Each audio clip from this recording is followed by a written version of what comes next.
Mune salt. So parikudiwa hupfu handiti.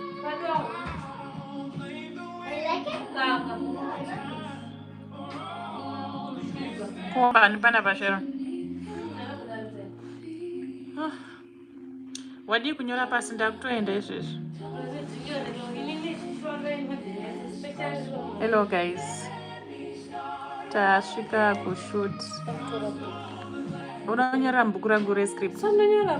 Unofanira kurongeka zvinhu zvako. Naye. Iwe unozoti ndionongochironga zvinhu. Nyorera paruoko.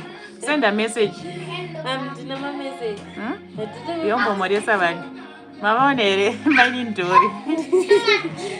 Hello guys. Maini ndori.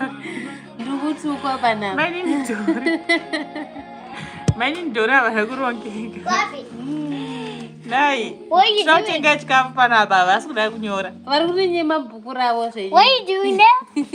I'm on live, baby. Wait. I'm seeing. Guys, tasvika kuvenue but nhasi handisi kunzwa mushe guys. Arimo. Handisi kunzwa mushe ndakarohwa nenyumo isingamboite like last night. Handina kurara ndichirutsa. Apa tasvika kushoot. Anti. Handakana simba apa da kupinda mutaunda unotenga malights. Edu ekuti tishandise paseti. Saka ndatomboti munhu akamira mutaund cameraman ndatombomudza kuti imbomira 15 minutes. Ndikurwara guys. I just have to be acting but I'm not feeling well guys. Unogona kungonzwa kuti munhu haadona zveshuwa. Zvemashuwa handirare kudai so kana ndauya kuzoacta. Ukaona ndadai so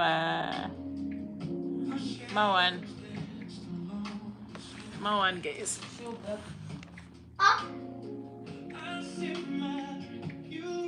Tafadzwa matongo ndeipi nasu nedata.